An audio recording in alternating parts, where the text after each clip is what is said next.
fisioterapeuta. Trabalho hoje com as duas áreas, né? Sou professor universitário. Estou sempre buscando aí auxiliar os atletas de alguma forma, né? Trabalhei muito tempo com alto rendimento. Hoje trabalho mais no suporte por trás disso, né? Buscando aí facilitar as pessoas. Chegou aí um grande corredor, o Alexandre, já de cara aí, já mandei para ele, ele é pronto atendimento. Legal, isso aí, parceiro Alexandre, está fazendo uma série de lives para corrida. Esse cara aí é um corredor de primeira. Corredor de primeira, Vinícius. De Pô, primeira. vamos marcar, hein? Altíssimo Vamos nível. marcar então, hein? Um Pô, altíssimo show de bola. nível. E a ideia, então, cara, hoje o Alexandre é um desses caras, né, que faz parte lá desses projetos nossos de desenvolvimento de atletas, principalmente preocupando com a parte de prevenção de lesão, diminuição de risco de lesão, né? A gente tem hoje bastante corredor lá no nosso espaço, deve ter uns 20 corredores lá que são de performance, né? Mais uma galera do triatlo. Então a gente vem buscando aí realmente otimizar e ajudar as pessoas aí. Essa página sua, o Sprint Now, é de corrida, para corrida. A gente tô começando esse projeto justamente mais focado no início da corrida, mas que acaba englobando todo o endurance, né? Tudo que é trabalho de resistência, mas a comunicação acaba sendo mais voltada para os corredores, mas nada que nenhum triatleta ou só quem pedala, ou só quem nada consegue se aprimorar, até porque a Então fisiologia é uma, mas você tá com um parceiro bom aí também para você convidar para uma live, o Alexandre. O Alexandre tem, depois você vai entrar na página dele, é um corredor sensacional. Hoje é o cara responsável por toda a minha parte visual aí, um grande profissional, mas o mais legal do Alexandre aí é que hoje ele está conseguindo mover muitas pessoas para estar correndo, né? Então é um cara que depois você faça questão aí que você também faça parceria, porque eu tenho certeza que vai te ajudar muito na construção desse projeto, que é um projeto realmente diferenciado, né? Que pode aí estar ajudando muita gente. E esses projetos pode sempre contar comigo que eu tô dentro. E assim, o que você fala é exatamente isso, a construção, né, cara? A gente não ter um olhar único só para o treinamento em si, é trazer esse olhar mais holístico, a complexidade, de fato, que a gente vai falar hoje, mas a complexidade do ser humano, né? O real, a vida, as Sim, variáveis fora treino, dentro de treino, nutrição, sono, enfim, tudo isso que engloba realmente o desenvolvimento da nossa melhor versão. E aí essas lives têm sido bacanas, essas trocas, e de novo agradeço demais. E Alexandre, vamos trocar ideia, porque essa conexão, essa rede é muito, muito importante. Adoro aprender e eu fico grato de ter a oportunidade de vocês passarem isso aí para frente. Eu aprendo muito e quem assiste também vai aprender em dobro. é isso. E, professor, para a gente começar, é, você tem um olhar muito diferenciado para a preparação física, para o treinamento, além de você também ser formado em fisioterapia. Então, isso é muito. Você acaba tendo um olhar que as pessoas, de certa forma, não enxergam puramente treinamento igual você, obviamente, pela sua experiência, pelo seu estudo e tudo mais.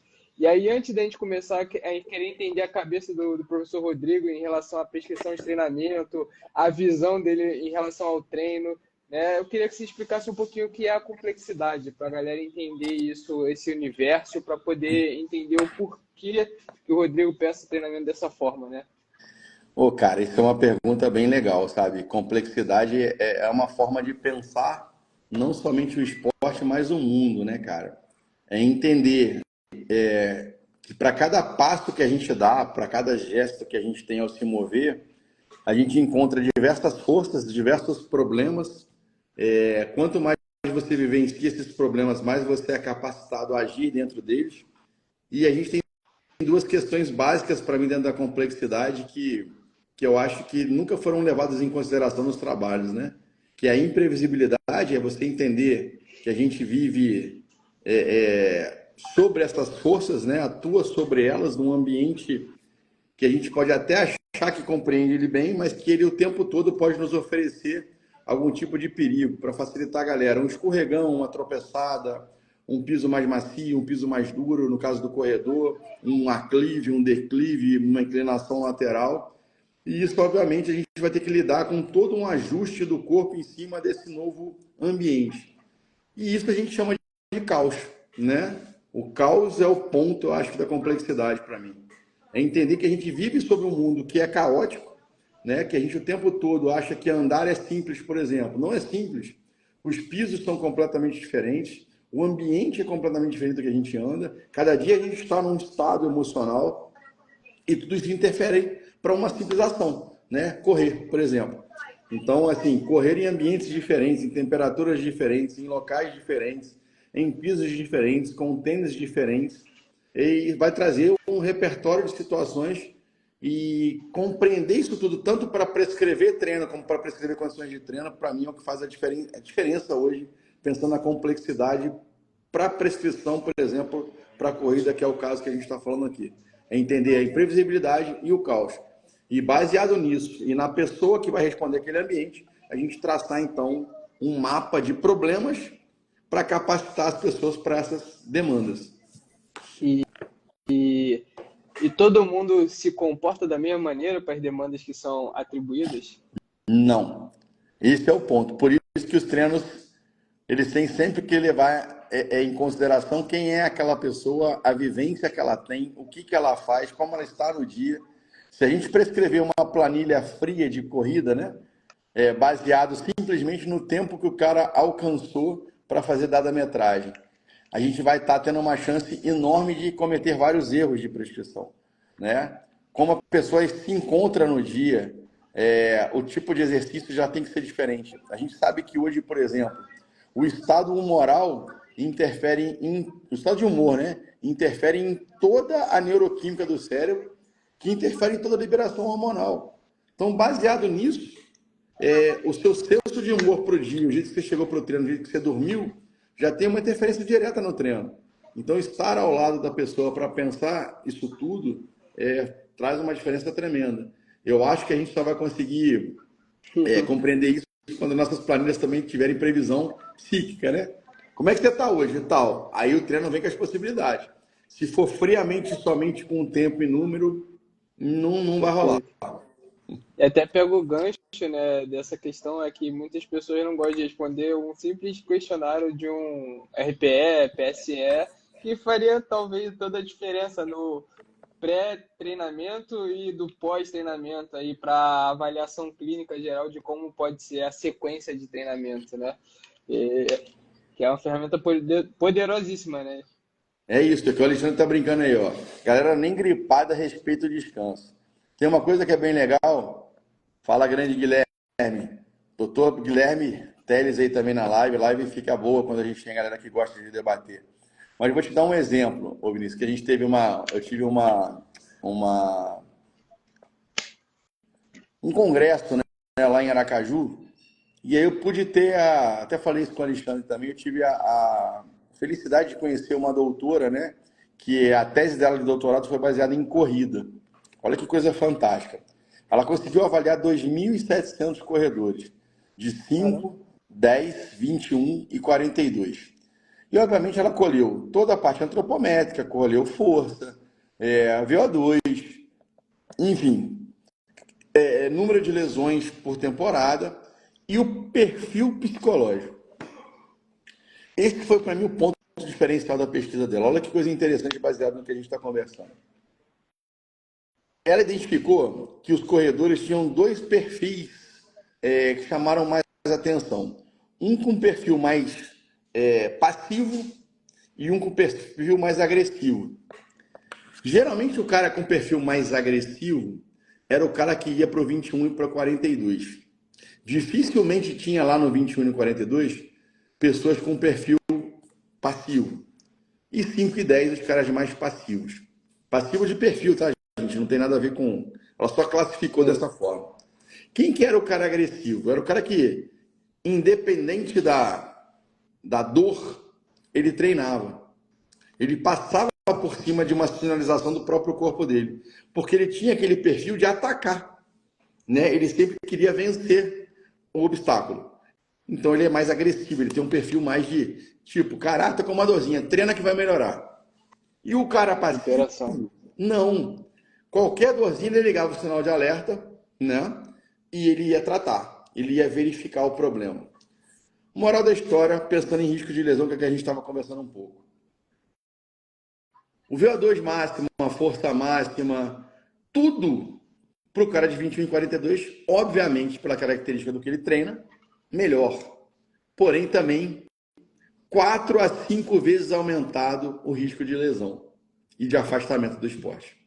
E ela classifica, então, que o cara com perfil passivo, ele tem uma menor tendência a lesões. Porque o cara passivo, também no 21 e 42, ele diminuiu o risco de lesão. Então a gente entende que o perfil psíquico, ele faz diferença total para o treinamento e para a performance. Por isso é importante a gente acompanhar durante os treinos, né? Esse padrão também de comportamento, como é que o cara está recebendo essas cargas. E aí entra PSE, questionário de dor, questionário de humor. Tudo isso hoje, para mim, tem que compor um controle de carga. Perfeito. É uma. Acho que tem até um termo, heterocromia, né? Sim, E a gente pode estar mapeando essas questões. E, professor, é, até porque hoje a gente sabe que o maior vilão. Assim, não sei se a gente sabe, mas eu, pelo menos na minha visão de ver treinamento também, sei que um dos maiores vilões é o no pain, no gain, né? Essa questão da sim. superação e não avaliar realmente os sinais que o corpo está dando ali. E essa pessoa que começou a ter consciência da complexidade, entendeu que o esporte dela é um esporte que está o tempo inteiro gerando um estado de desequilíbrio, que ela tem que se reequilibrar, tá tentando buscar soluções dentro daquele ambiente, até porque a corrida é um esporte dinâmico, então ao tempo inteiro ali variáveis vão acontecendo, esse, é, gasto de substrato energético, fadiga mental, enfim, é uma complexidade também fisiológica muito grande. Quais são as adaptações que o atleta tem em treinar complexidade no treinamento de força? Então, deixa eu só pegar um gancho dentro do que você falou inicialmente para depois responder essa parte. Eu quero entender um pouquinho da fisiologia, né? Da supercompensação.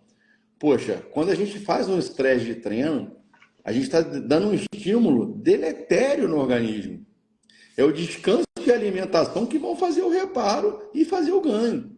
Então, as pessoas precisam compreender essa curva, né, de deprimir o estímulo, de recuperar e ganhar. Ou seja, daí entra a fala que descansar também é treinar, que se alimentar também é treinar, que dormir também é treinar.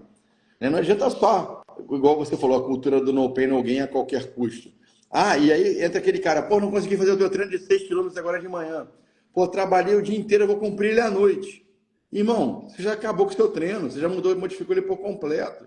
Tem todo um dia inteiro ali te atrapalhando. A carga de descanso foi feita para aquela questão. Então as pessoas pecam por cultura e às vezes porque acham que o no pain, no gain que é o que faz vencer. Isso é o ponto. Agora, em relação às adaptações, cara, hoje, para qualquer atividade física, mas principalmente para correr, o cara chegou para mim, por exemplo, quer correr. Tá aqui o Alexandre novamente, que não me deixa mentir. Quero começar a correr. Você quer trabalhar de fato? Tu vai começar a correr lá com 4 meses, né? Caraca! Eu primeiro preciso dar estrutura a esse cara. E o que eu falo de estrutura? Eu preciso ter articulações funcionais na mobilidade, por exemplo. Eu preciso que nesse ângulo articular de mobilidade, eu preciso que o cara seja estável, eu preciso que ele seja adaptável aos diferentes terrenos, eu preciso que ele seja adaptável a longas distâncias, eu preciso trabalhar com ele um padrão de força que é condizente com aquilo, eu preciso ter um core reativo, né, e responsivo. Então, e preciso ter um VO2 para aquilo. Eu preciso fazer um trabalho pliométrico. Correr não é andar rápido. Correr é sucessão de salto. Então, isso leva tempo, né? Se você pegar pela literatura básica hoje, o mínimo que a gente tem para uma adaptação legal são 12 semanas, né?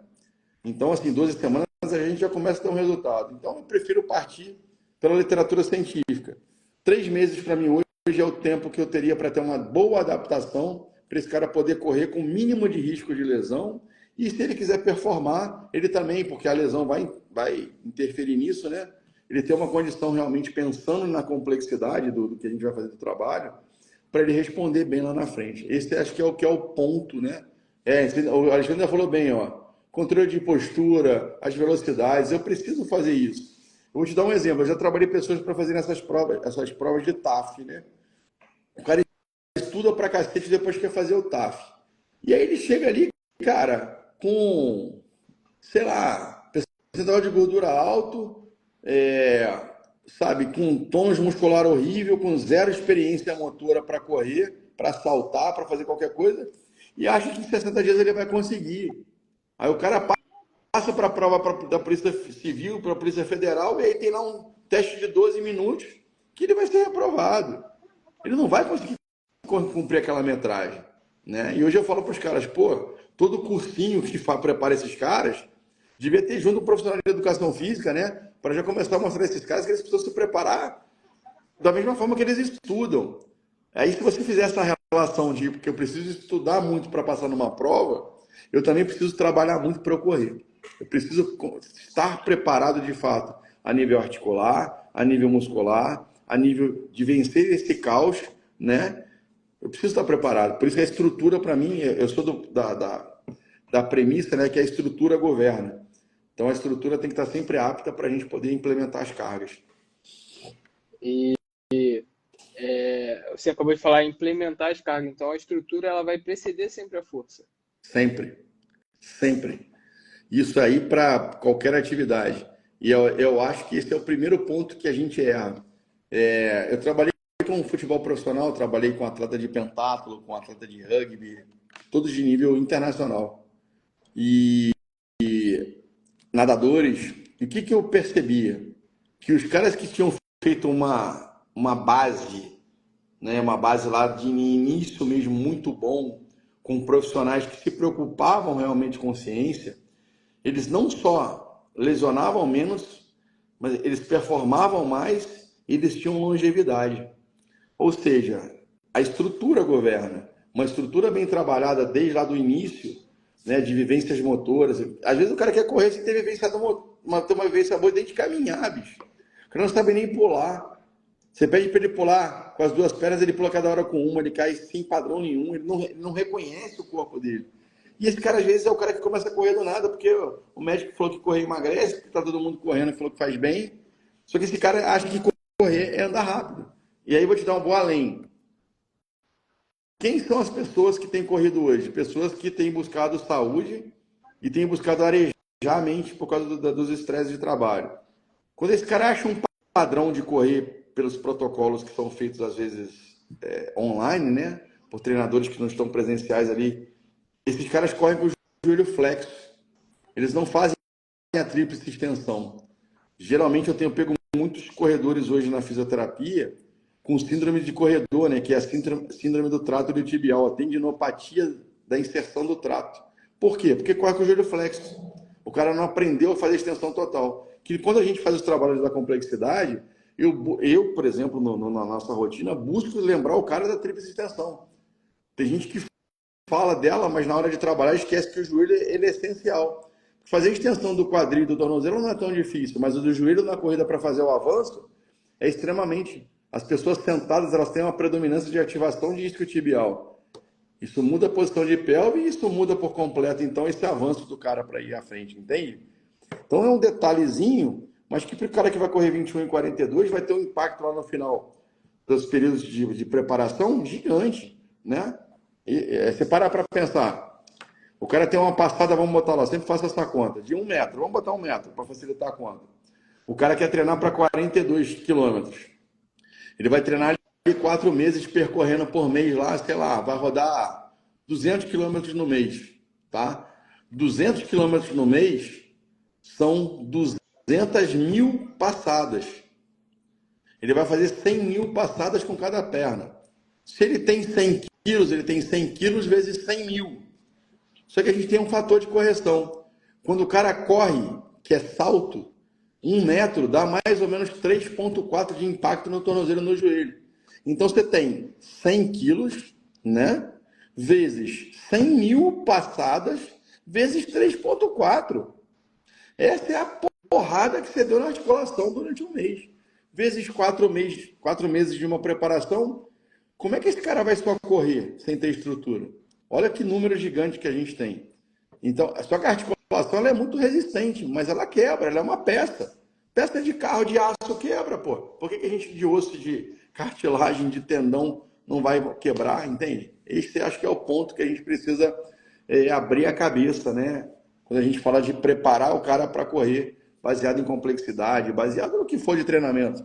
Mas o cara tem que entender que o volume que ele vai fazer, o impacto é muito grande, é enorme. E aí, dessa coisa, do jeito que eu falei, fica mais fácil de mostrar o número para ele, para talvez ele entender que ele precisa se preparar e se capacitar para correr. Não, realmente eu não vou nem falar o número que é um choque, né, cara? A gente pensando nisso. E, professor, você pensando nessa questão, como é que a pessoa consegue visualizar o que seria a complexidade dentro do treinamento quando ela está numa sala de musculação, para ela entender se realmente ela está conseguindo atribuir função ao que ela está fazendo, né? Porque hoje em dia a gente vê muito a venda do treinamento funcional, né?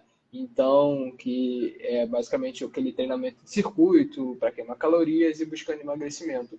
Mas a complexidade não tem nada a ver com o treinamento em circuito, pessoal. Então, como é que a pessoa, aprendi, eu vou passar de musculação, eu quero realmente melhorar na corrida, como eu consigo atribuir complexidade? Como ela consegue visualizar isso de uma forma prática, professor? Ela precisa entender que o gesto dela de correr, que é o padrão, né, do movimento, ele que precisa ser capacitado. Eu acho que esse é o primeiro ponto.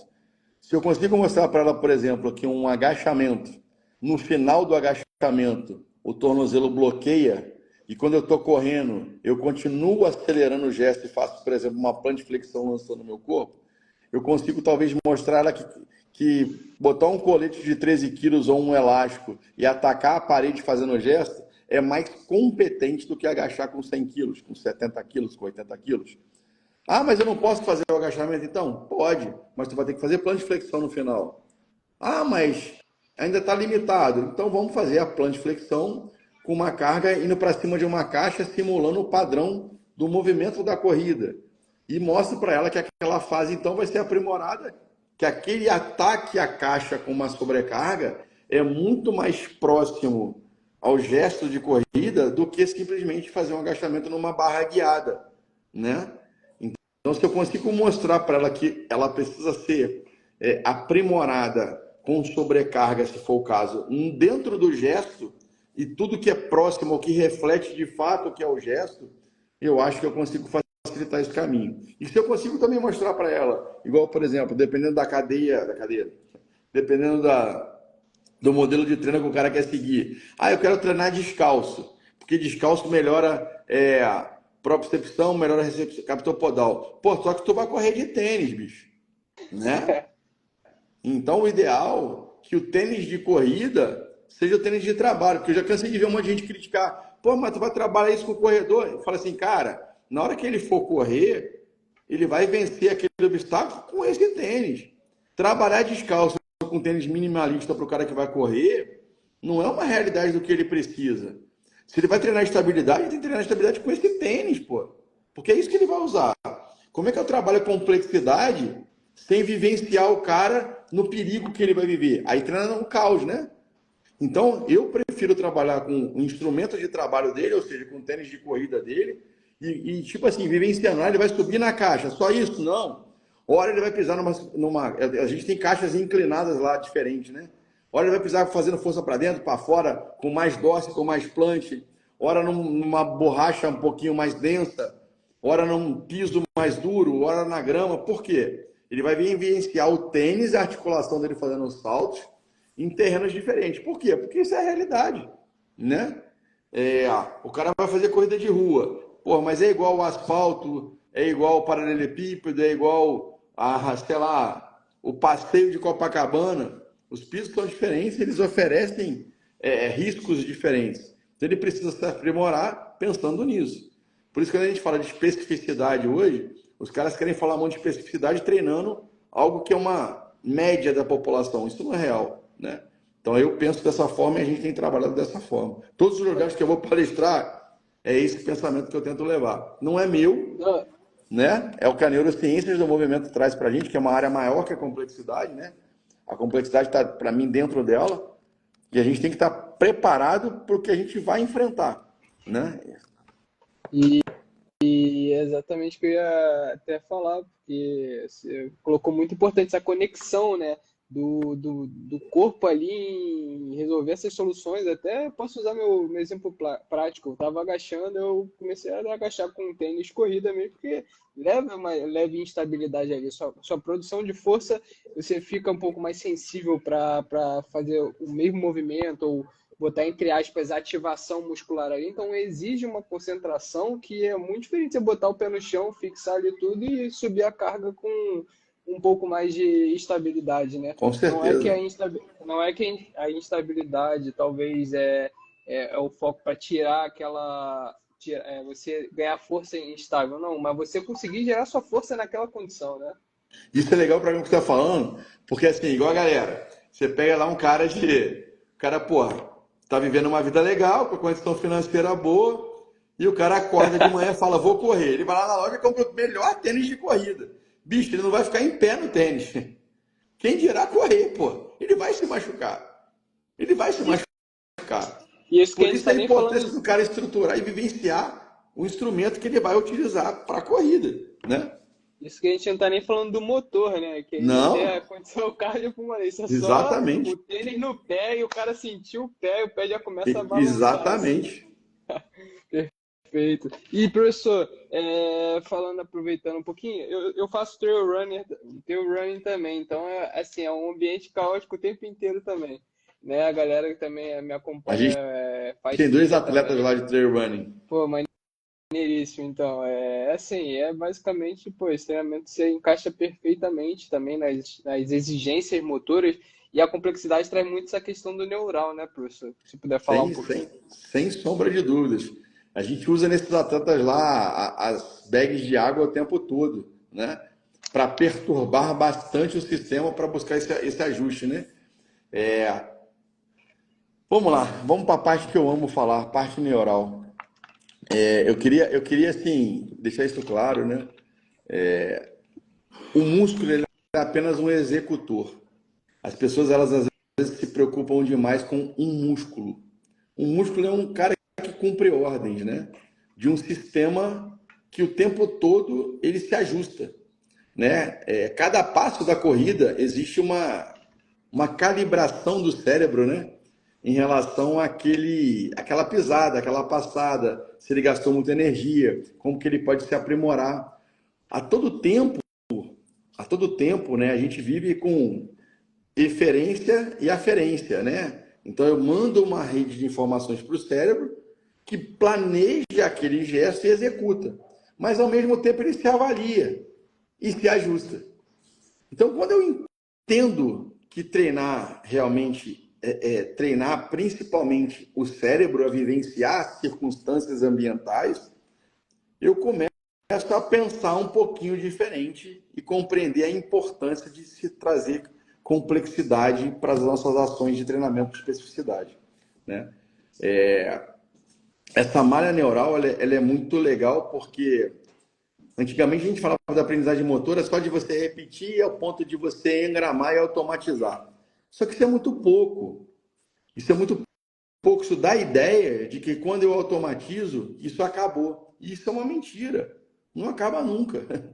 Acho que esse é o ponto. Não acaba nunca. Porque se acabasse, um corredor que corre essas distâncias que a gente conversou, jamais iria tropeçar. Porque ele já estava super ajustado às situações. Isso é uma mentira.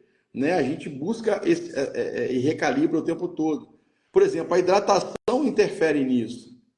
Porque o cara vai lidar com uma outra condição de homeostase. Se o cara comer uma comida diferente, vai modificar nisso. Né? E é isso quando a gente fala de complexidade, não é só o externo, mas é também o interno. O meio interno, ele também busca homeostase. Então, qualquer coisa que possa modificá-lo, modifica o externo. E aí, o cérebro tem que comandar isso tudo, baseado em toda a nutrição que ele tem, em toda oxigenação que ele tem, né? E em toda a vivência que aquele gesto está trazendo. Ou seja, controlar o movimento, por isso que eu gosto de falar que força sem controle não é nada. Porque não é. Porque o controle é toda essa base de compreensão daquele ato. E quando eu executo, que foi o que eu falei, eu busco aprimorar. Quando? Sempre. Uma coisa que a gente às vezes não aprende na fisiologia, né? O cara fala assim, ah, tudo bem, quando eu vou vencer uma carga, o cérebro entende aquela carga, então recruta o número de unidades motoras necessárias para você vencer aquela carga. Beleza. Só que é assim o tempo todo com as mesmas unidades motoras? Não. Porque quando ele perceber que um grupamento está fadigando, ele vai tentar com o outro. Toda hora ele vai ter vai buscar uma solução econômica a ele. Porque o cérebro sempre vai buscar economia. Então, se eu posso fazer 5 milhões de execuções da cadeira extensora, que é o mais simples dos gestos, nunca vai ser igual. Nunca se repete. E isso é compreender que esse sistema é um sistema, cara, extraordinário. Se a gente entende assim, eu não preciso ficar repetindo o gesto. Né? A literatura moderna hoje mostra que de 30 a 40 vezes que eu repeti o gesto, o cérebro já entendeu aquilo ali. E que eu preciso forçar ele, eu preciso de plasticidade cerebral. O que é plasticidade? Sou eu desafiar o cérebro a não se acomodar com um padrão de movimento. Eu estou desafiando ele a crescer, a se melhorar. Né? Então, quando eu penso de exercício hoje, eu penso em neuroplasticidade. Eu penso, o que eu posso fazer para perturbar, não o músculo, não a propriocepção, mas quem eles alimentam. Eu preciso fazer esse cara cada vez mais ter planejamentos melhores para executar e refinar movimentos melhores. Essa, para mim, é a ideia hoje de capacitar o cara a nível neuromotor. Eu preciso que o estímulo que eu estou dando, o estresse de movimento que eu estou dando, faça o cérebro buscar o melhor dele. Ele tem que ser desafiado. Porque se ele não é desafiado, eu estou naquele padrão antigo de acomodou, tá bom. Não, e não é assim. Ele precisa ser desafiado. O que faz o cérebro ser realmente essa máquina é o quanto a gente desafia ele, porque ele aprende o tempo todo. Nenhum estímulo para o cérebro é em vão. Ah, mas e o errado? Ele aprende que não é tão bom. E ele vai lançar mão de outras estratégias. Então, o aprimoramento motor ele acontece até você morrer, cara. E as pessoas às vezes não veem assim. Ah, eu não preciso fazer refinamento. Ah, não preciso fazer tal questão. Não, cara, eu preciso sim, o tempo todo. Porra, cara, olha só que orgulho. Esse cara que acabou de escrever aí é excelente, chama-se Henrique Mansur. Esse cara é um doutorado pela UFJF, para mim um dos maiores nomes que eu conheço hoje. Um cara que é um absurdo. Quando ele fala excelente para uma fala dessa, né, eu só tenho que agradecer. Porque a gente está numa live de gente grande. Né? Pode ter 3, 4 pessoas, só tem gente grande. Pô, cara, e fico feliz de você, cara, e eu acho que é sensacional pensar que essas respostas elas vêm de ações externas, mas que o interno também contribui totalmente com a resposta que você vai dar ao estímulo externo e com a sua resposta externa, né? Ou esse ajuste, né? E assim, pô, eu estava pensando aqui quando você estava falando, né? Eu acho que ninguém tropeça numa montanha, né? Tropeça numa pedrinha desse tamanho. Exatamente. Então, às vezes são esses detalhes que a gente pode trazer e amplificar a visão no treinamento, no fortalecimento, na questão da preparação física, né, para as É um pessoas. sistema de retroalimentação contínuo, cara. É um sistema de retroalimentação contínuo. E eu acho que isso que talvez as pessoas não compreendam, né? Às vezes a pessoa trata o movimento como algo muito simples, mas ele não é. Ele não é. E eu falo hoje com tranquilidade, o Henrique sabe dessa minha fala, o Henrique é um cara que trabalha, para você ter ideia, com doença renal e com câncer. Quando a gente começa a aprimorar demais, a gente quer ir para as pessoas que a gente de fato quer fazer a diferença na vida delas, né? E quando você pega um paciente, né, um doente, e que não consegue fazer um passo, não consegue se levantar, aí você entende o quão complexo é o movimento. Entende? Não sei se eu consegui fazer você me entender. Porque pra Sim, eu já me gente, imaginei levantando aqui e não fiz nem esforço só de pensar. A pessoa ali exatamente, já deve pra ser. gente dar um passo é muito simples. Mas quando você pega um cara que teve algum acometimento do sistema neuromotor, um passo para ele é uma vida. E aí você fala assim, cara, quão complexo é o movimento. E por isso que eu falo, todo mundo na vida devia um dia tentar trabalhar com essas pessoas. Porque aí as pessoas vão valorizar o que é prescrever movimento, o que é prescrever complexidade dentro dessa linha de raciocínio, o que é caos. Quando você pega um parkinsoniano, né, que não sabe como frear, porque o sistema é lentificado, ele é bradicinésico.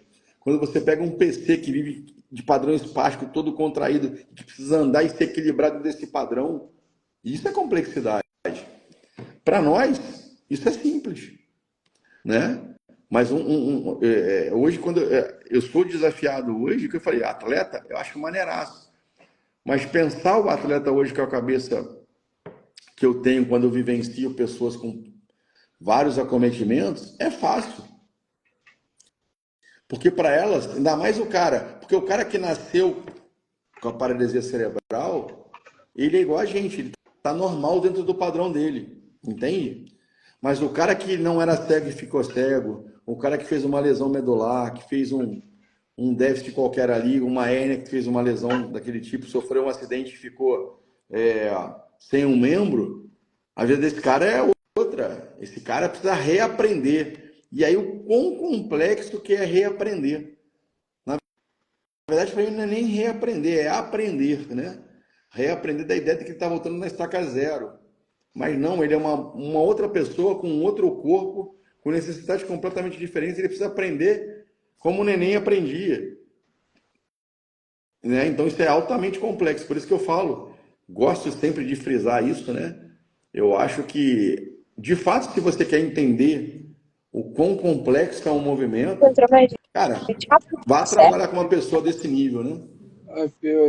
O amigo pediu para participar, para te dar uma palavrinha aí para você. Ó. Quem que é? Seja bem-vindo aí, doutor. Doutor Henrique. Fala, Henricão. Tá travado aí no meu. Ô, gente, Fala, querido. foi sem querer que eu entrei. Perdão. Agora você fala. Eu tô dirigindo, cara. Eu tô no carro. O balanço do carro fez entrar. Desculpa, tá? Pelo amor de Deus. Minha filha tá aqui do meu lado morrendo de vergonha aqui que eu entrei na live sem querer. Desculpa, gente.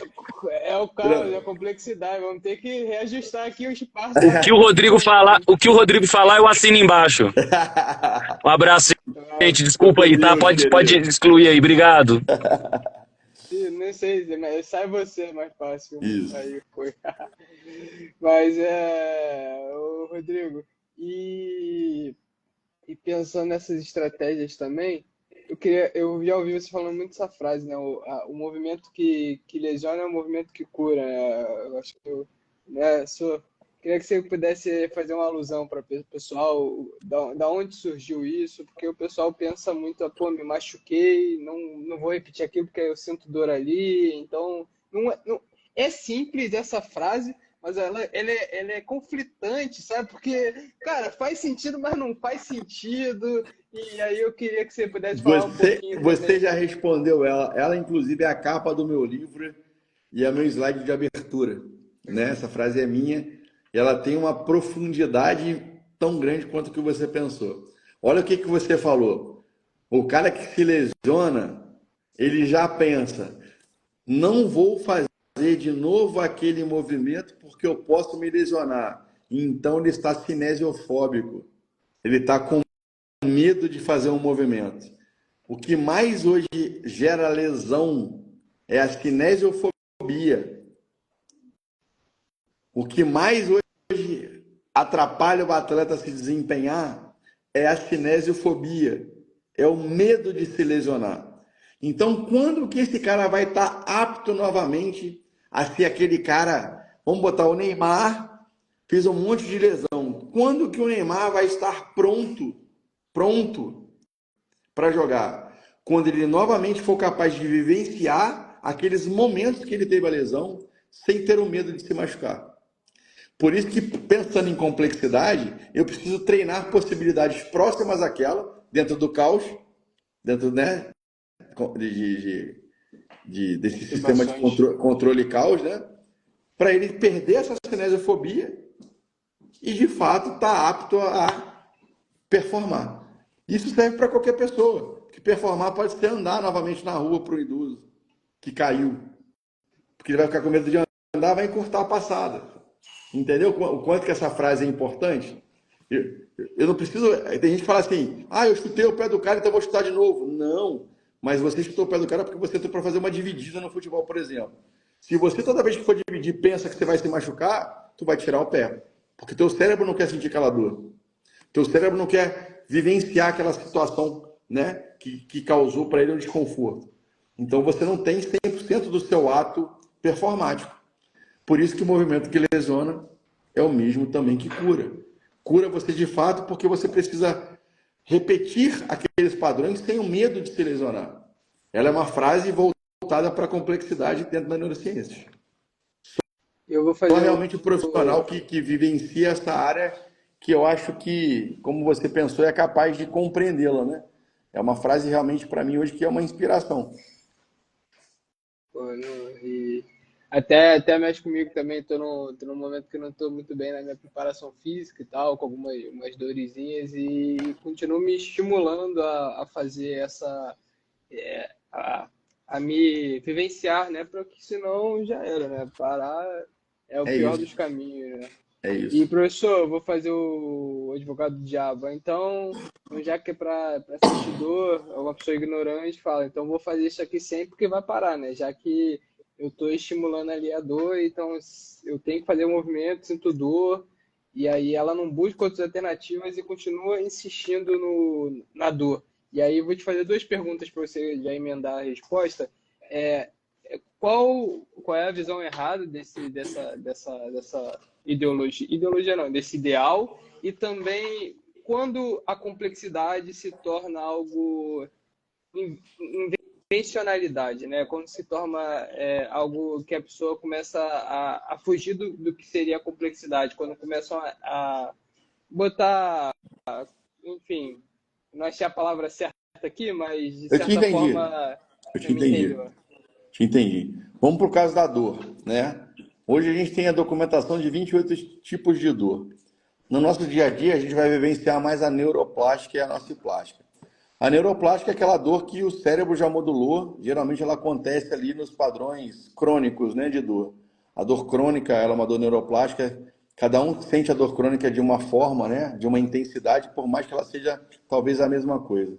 E a dor aguda é a dor da lesão, né? A dor que você fez uma lesão, é aquela dor que te incomoda e que às vezes te limita. Dentro desse pensamento, o que a gente tem no dia a dia? Dor aguda. Treino no treino. Treino. Até quando? Até o quanto eu não sinto a dor. Eu não posso ir na dor. Por quê? Porque ir na dor significa que eu estou indo na lesão. Mas eu posso, por exemplo, fazer uma isometria, um padrão que replique aquele gesto sem chegar no ponto de dor. Então eu preciso treinar. Eu não deixo de treinar. E a dor crônica? Qual que é a dor? Treinar não quer dizer exatamente o gesto, tá? Quer dizer não ficar parado. Senão o cara vai achar que ele tem que saltar. E o cara que teve uma lesão muscular gigante quer saltar. Não. Mas ele precisa treinar. Ele pode, por exemplo, pedalar. Né? Não vai ter o acionamento daquele músculo. Lá no futebol, o cara lesionava posterior e a gente às vezes pedalava. Para ele manter ali a função. Para a galera poder entender, né? Então ele não precisa parar com tudo, né? Ficar em repouso. Mas precisa, obviamente, entrar com as contenções.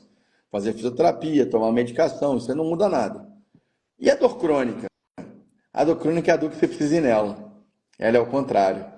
Eu tenho que ir nela e persistir nela. Eu não consigo passar dela. Mas o que a literatura nos mostra é que as próximas vezes que você for nela, o limiar de dor vai cada vez se afastar mais. Então, a dor crônica, eu preciso ir nela e ficar nela. Então, essas duas condições de dor são muito importantes. Sua pergunta é muito boa mesmo. E isso é um ponto que a gente tem que entender. Então, dor aguda, que é aquela dor que foi de, talvez, treinei muito pesado, senti uma pontada. Pontada é algo que não é legal, quer dizer que é um indicativo de uma pequena lesão. Posso treinar amanhã? Posso. Ah, mas é o meu treino de maior distância. Não, não vai dar. Você vai ter que fazer sei lá, vai pedalar na bike, você manter um cardio, né? Você vai fazer algum estímulo motor que não recrute aquele agrupamento naquele momento de lesão. Ponto. E a dor crônica? Ah, tô com uma lombalgia por causa de uma hérnia. Vai se mover, vai mobilizar, vai aquecer e vai treinar. Por quê? Porque a própria literatura mostra que o estímulo, às vezes, aeróbio de baixa intensidade por X minutos reduz a dor. Então a gente precisa realmente lembrar disso. Segunda coisa, que foi o que você perguntou sobre a complexidade, quando que ela se torna invencionismo. Quando o cara não respeita a especificidade. Eu acho que essa é a melhor forma que eu tenho para responder. Por exemplo, qual é o sentido... deixa eu pensar uma coisa aqui bem... Porque tudo pode, mas nem tudo convém, né? Então vamos lá. Qual é o sentido de um idoso fazer agachamento com salto com alta quilagem? Quando na vida dele talvez que levar a fazer isso? Nunca. Mas ele talvez vai ter que saltar? Sim. Para sair de uma poça, para fazer uma coisa. Então, né, eu botar um salto cheio de elástico, com sobrecarga, com um monte de estímulo visual, com alta potência. Quando que esse cara vai fazer isso? Nunca. Nunca. Quando que eu vou pegar um piloto de Fórmula 1, vou trabalhar com um piloto de Fórmula 1, que tem uma demanda altíssima de velocidade de reação, que tem uma força G absurda no pescoço, que precisa suportar, às vezes, 200 quilos no pescoço, que precisa pisar no freio, com isso tudo aí, que o freio pedal pesa quase 100 quilos. Quando que esse cara vai saltar para a especificidade dele? Adianta eu ficar fazendo estratégias de salto com esse cara, saltos de caixa, amortecimento? Não, isso faz sentido para o cara que é do vôlei, para o cara que é do basquete. O cara da Fórmula 1 ele tem que treinar, reagir rápido e frenar. Então a gente precisa pensar que a complexidade não tem a ver com criar exercícios sem ter um objetivo, né? Eu preciso ter um objetivo. De onde vem esse objetivo? Do que o cara faz no dia a dia dele, das tarefas motoras dele.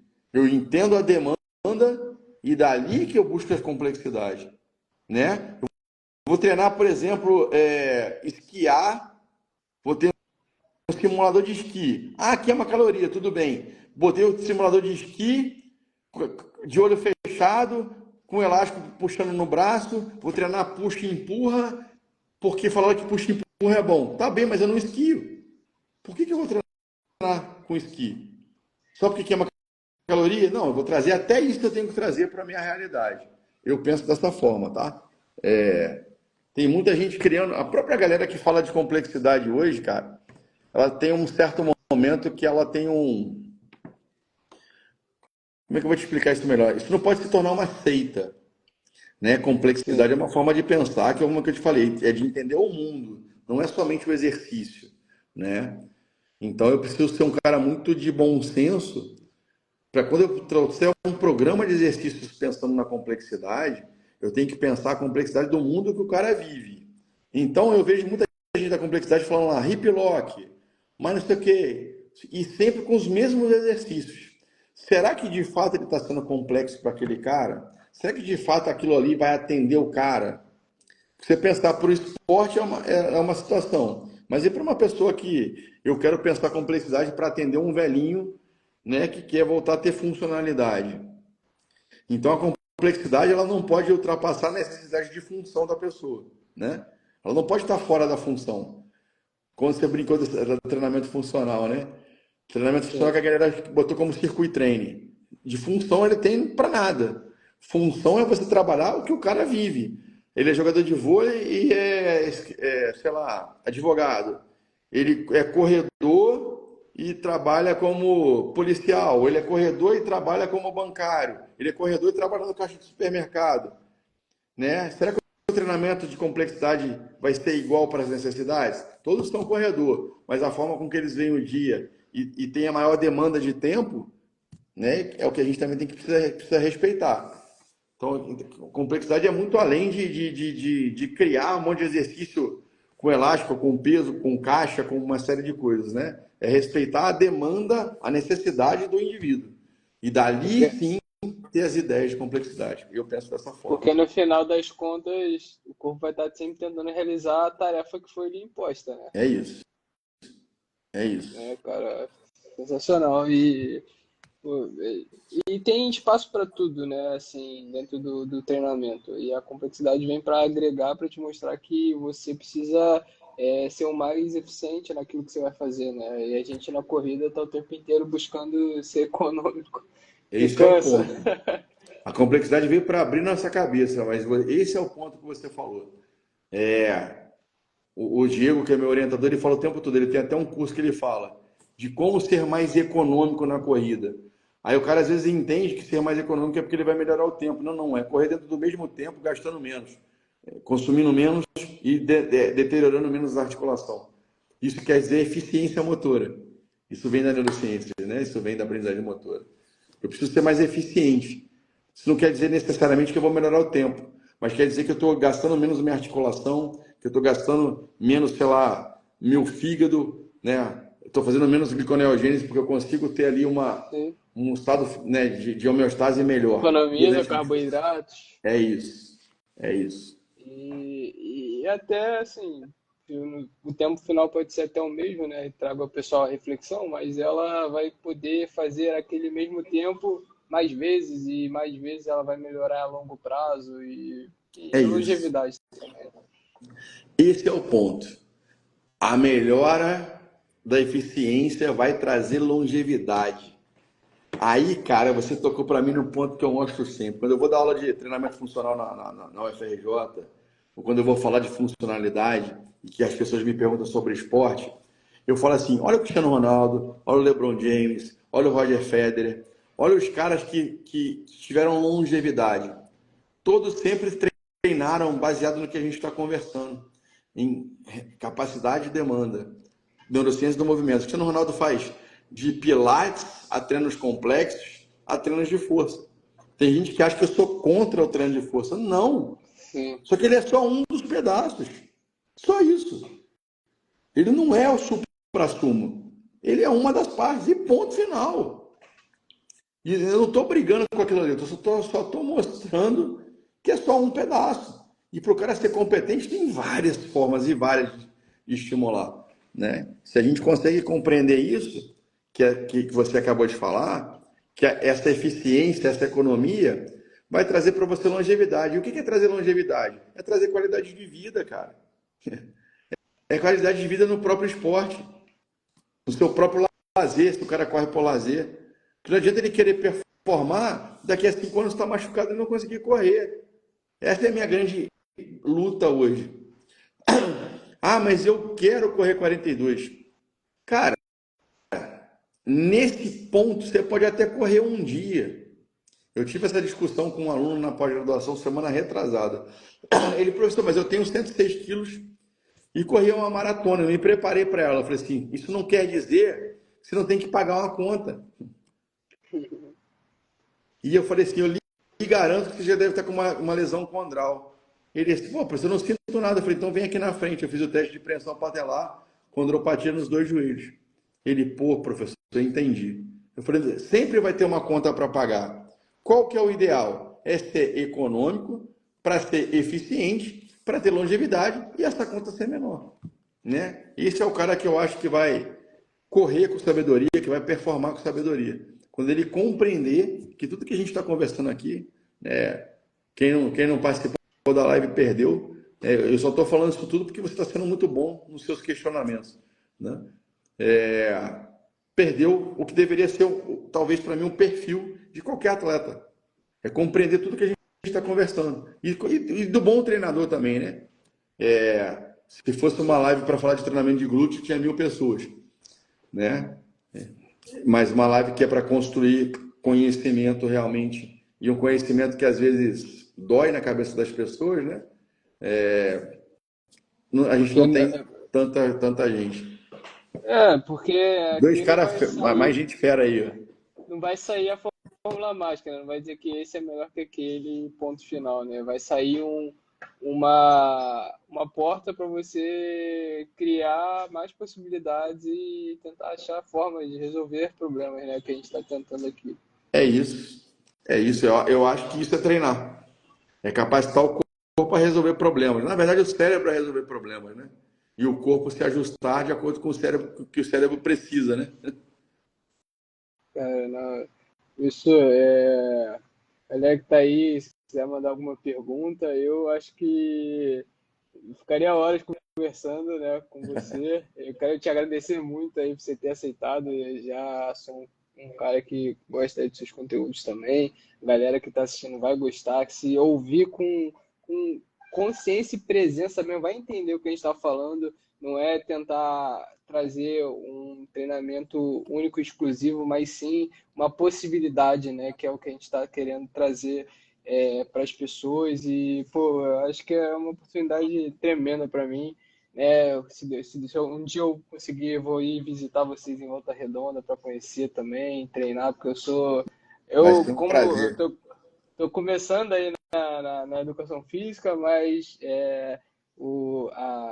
aproveitar minha juventude, treinamento, adoro me testar, me conhecer. Eu acho que isso é um passo para quem quer se conhecer melhor, né? Conseguir enfrentar o caos e resolver problemas. Lê o que o Alexandre falou aí.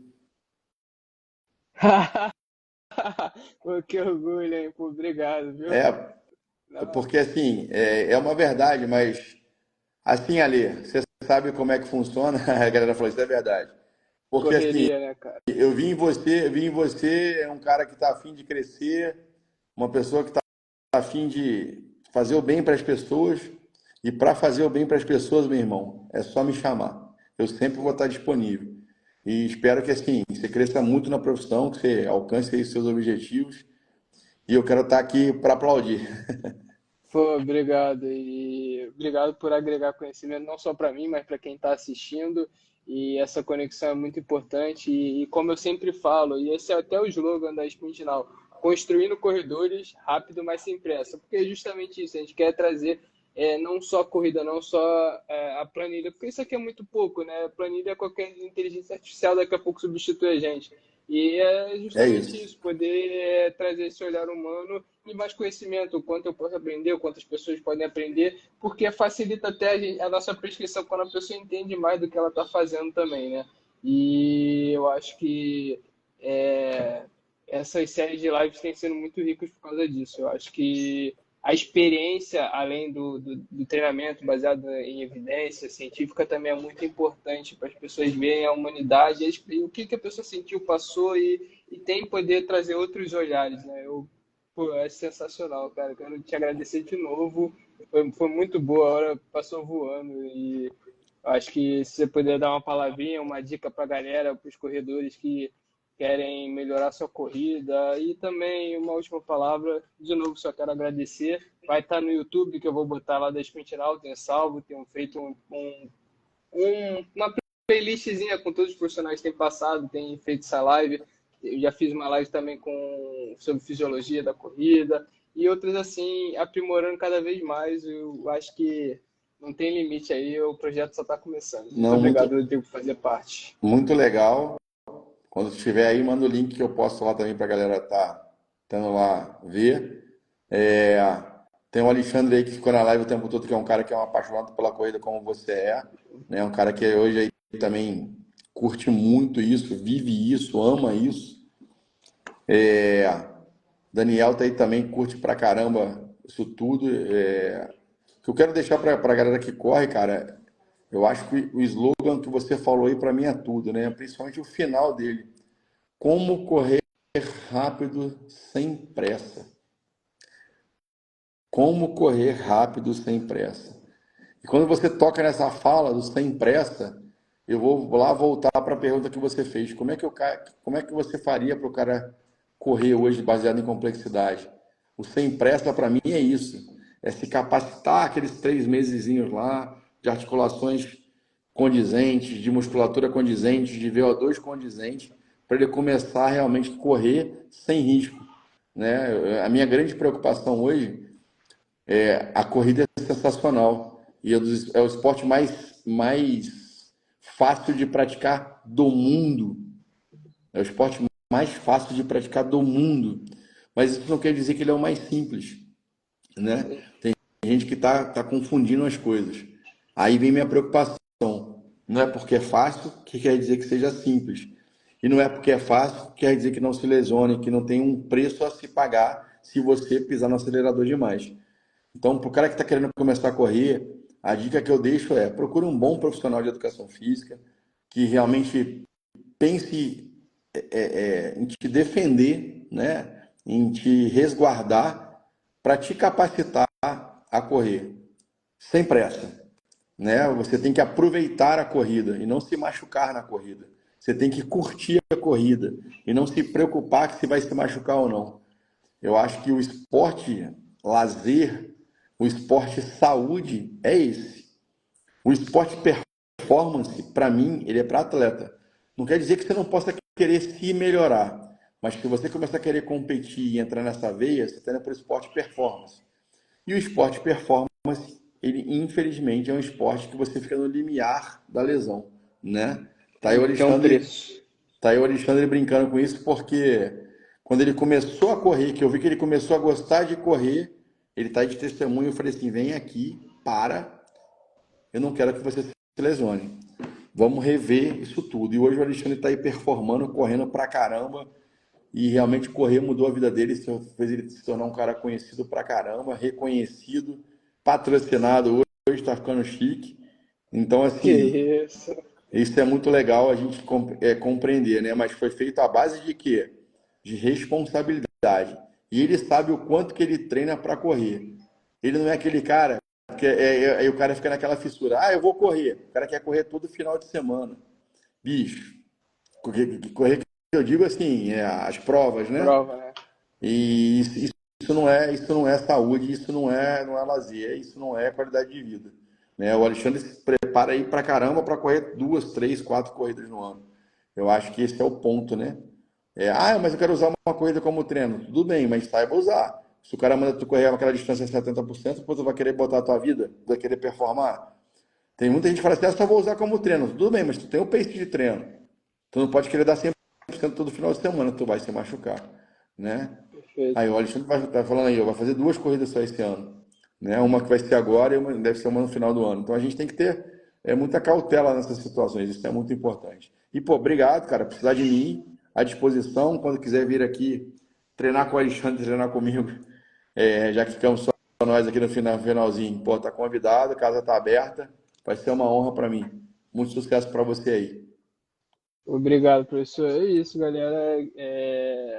Escolher as provas certas, ter paciência. Quando aquele cara fala, não, não é hora de fazer a meia maratona, vamos treinar mais